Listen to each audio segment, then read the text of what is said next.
Why are Canadians so stuck on checklists and steps?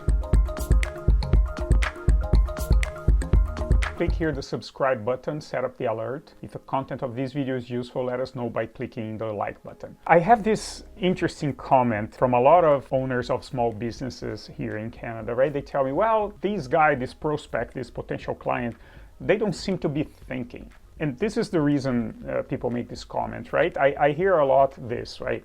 Oh, we have a great value proposition. My business, the product or service we sell clearly has a tremendous value, better in many aspects than the competition, more competitive, whatever. And we're talking to a client, to a potential client that do see the value, right? I'm talking to somebody that understands that the value proposition that I'm delivering is great. However, I hear this as well.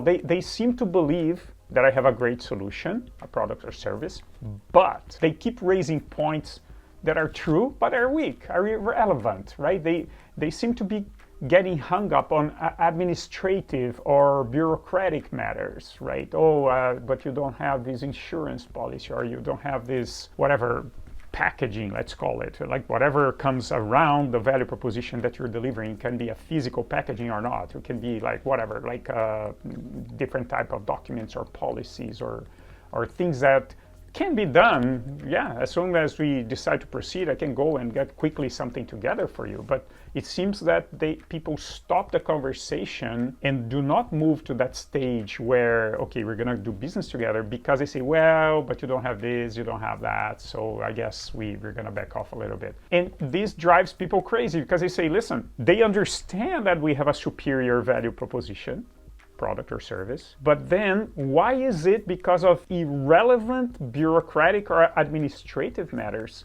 they stop the conversation and things don't proceed? Like, they are missing a great opportunity to buy from us, and they know that. So what's going on? Well, there's nothing wrong. People are not crazy. People are not dumb, right? What really happens is that both sides, like your business in one side and the other side, the potential buyer, you are looking from different assumptions to what's happening. You are looking at the same thing, but you're interpreting what's happening in opposite ways. What is happening is that you're very likely, you are placing different weights in what are the absolutely necessary must-have things, the must-haves, let's call it, versus things that, oh, sure, we can provide this, not a problem, yeah, but that's kind of the nice-to-haves. So there is this very different weights, like you seem to place, wow, these are just nice to have. The most important, the must-have we are presenting here, so they should go ahead and buy from us. And the other side seems to look, well, this is just not really nice to have. I really need these to proceed. And so they seem to be putting different weights to something that you think is just nice to have. They seem to believe it's more of a must-have. What the heck is happening here? What we do, we're gonna address it right now. I just want to mention here that we do have our platform called Your Business in Canada, where we provide to you specific content to navigate these and many other types of situations to achieve success in Canada. You're gonna do that as part of a group that will be in the same journey as you, okay? And we are there to help you along the way. Okay, so let's look at what is exactly happening and how you fix it. Trust is needed to do business anywhere in the world, right? In an emerging country, in Canada, and it doesn't matter what you sell. If what you sell is highly technical or more commodity, people need to trust. People only will buy when they trust, right? But here's the problem. There are intangible and implicit ways to achieve that trust. It's not like, oh, I have the best product, I have the best service, therefore they should trust me. It gets more complicated, right? So how specifically it gets complicated? Let's say, for example, for you, trust must be evident to the other side. Why? Let's take two different scenarios.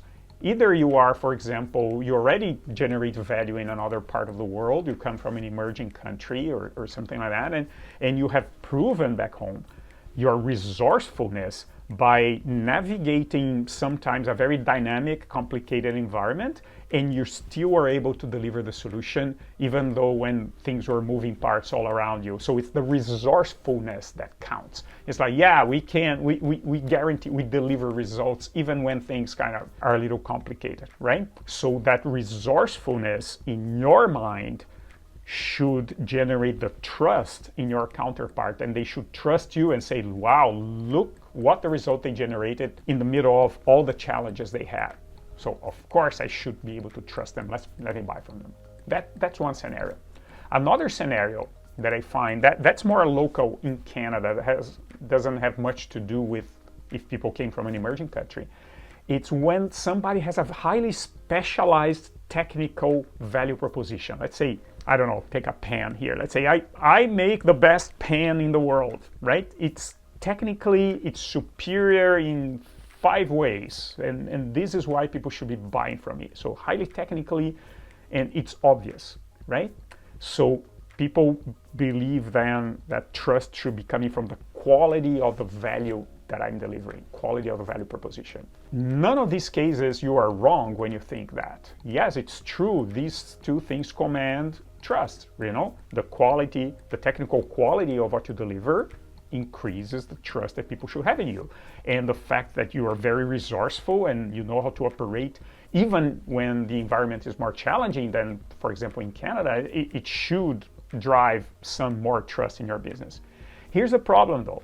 People that are operating in Canada for a long time, and it doesn't really matter if they were born or not in Canada, what matters is if they are in Canada for long enough, they are thinking in a very Canadian way. And this is where I activate here. I jump from my immigrant brain to my Canadian brain because I've been in Canada for more than 25 years. So what in Canada we want to have to achieve trust in you is a few different things. We want to see that you are offering me something that you don't have to have a large operation, not at all. I can buy from you if you're a small business, but I want to be able to see good structure. I want to see that you have a well-structured operation. Ticked all the boxes, you crossed all the T's, dotted all the I's, like they say, right? But people want to see that you are a comprehensive supplier. You are looking at things from the other angle. Why? Because people feel that when you do that successfully, you're not cutting corners, you are taking into consideration different points of view, you are structuring yourself appropriately, they feel more at ease. They say, oh, okay, I guess they're doing all the things they should be doing, so I can trust them. The other thing is very easy to forget sometimes is like when we are highly technical with a bit of a tunnel vision, or when we come from an environment where there's too many social inequalities, there's one thing we have in common, which is we think that the buyer on the other side is one person that's going to make the decision. Oh, I met the owner, I met the CEO, I met the decision maker. And more often than not, in the Canadian business environment, what ends up happening when you're trying to make a sale is that you need to meet requirements of multiple stakeholders. There are different dimensions. It could be even the same number of people, but different dimensions you have to address. And very often it's more than one person. You have different influencers of decision. And what does that mean is that different people look at the situation from different angle. Maybe if you're selling something highly technical and the buyer on the other side sees the value what you're offering, but they're already thinking, wow, but my finance guy is not going to like the terms. Or my logistics guys, that's going to be hard for them to bring this on board. Or my IT is going to find it hard to integrate. Or this other manager will see the impact on the employees to have to learn all these new things. There's going to be multiple people that have inputs in the decision to start to buy from you, right? And you need to meet the requirements of all these multiple stakeholders, not only about the value, the absolute value of the technical thing that you deliver, or the fact that you can trust. So here's what ends up happening then. If you don't provide that clearly to your client, right? If you don't have these ancillary bureaucratic administrative things lined up, what ends up happening is that that person that really wants to buy from you that really believes the value proposition that you're offering, it starts to be too much work for them, too much trouble. It starts like they have to fight internal fights to convince other people if it's a larger company. Or if they're a smaller company, they see potential uncertainties in bringing you on board and say, well, but what if this gets screwed up? Or what if that doesn't work? Or if that stops working, that's working well today. So they have all these concerns about the multiple impact of what you're selling. It's not just that your value proposition is something that they need. It's like, what are the aftermath? What's the aftermath of that? What are the side effects of buying from you?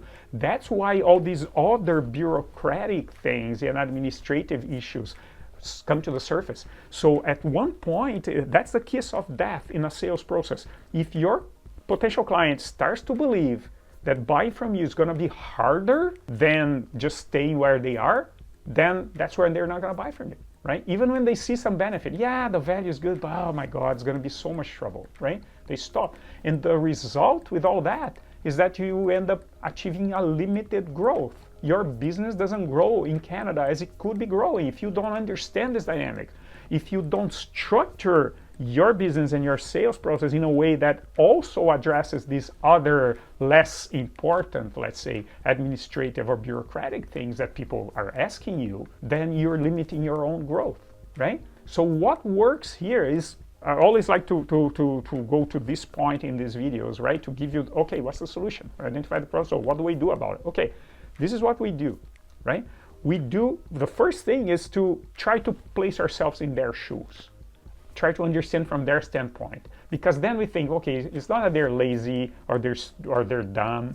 No, I mean, okay, I understand this. Oh, okay. So first, try to place yourself in their shoes and say, well, but this business is great. They're giving me a great value proposition, but the packaging, the things around it's kind of a little weird. So it's like, and now I have to sell this idea to all these other people inside my company. And okay, understand that. That's the first thing.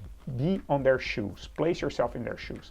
The second thing, don't give them more things to do, right? If you have somebody inside the business that is an advocate for what you're trying to sell, ask them to have to convince other people internally is more work for them, right?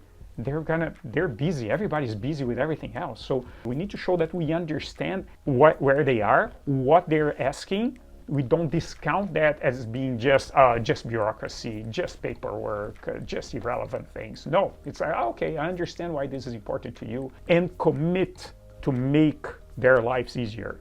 Doing whatever is, because many times it's not even the whole thing that they're asking that you have to provide, but they need to feel that you understand that that's important. And they say, oh yeah, I guess we can live without that in the beginning, but yeah, you're committed, you're gonna do this, right? So in 3 months from now, you're gonna have it. So absolutely understand and commit. If they feel from you that that's your attitude, the trust goes up, because they say, okay, this guy gets it. You know, they have a great product. I understand they were not ready with all the structure yet, but you know, they're doing all the right things. And that becomes a strong selling point internally. They start to tell people, say, yeah, already checked this, the guys are working on this, they promised this in whatever. And it may have to be that you're gonna wait. Maybe that, okay, finish this part first and then come back. But if they gave you 5 things that you had to do before they would consider buying from you, 5, let's say, administrative things, maybe you can get back to them after you did 1 or 2. You don't need to go and do all the 5 until they have to talk, because you'll be showing evidence that you understood what they're asking for and that you're taking action to deliver on that. That enhances the trust that they have in you, and that will increase your probability of making more sales, and that, of course, is going to start to remove the limits to the growth of your business in Canada. Okay, there's 2 more videos here that will be useful for you in this journey to grow your success in Canada.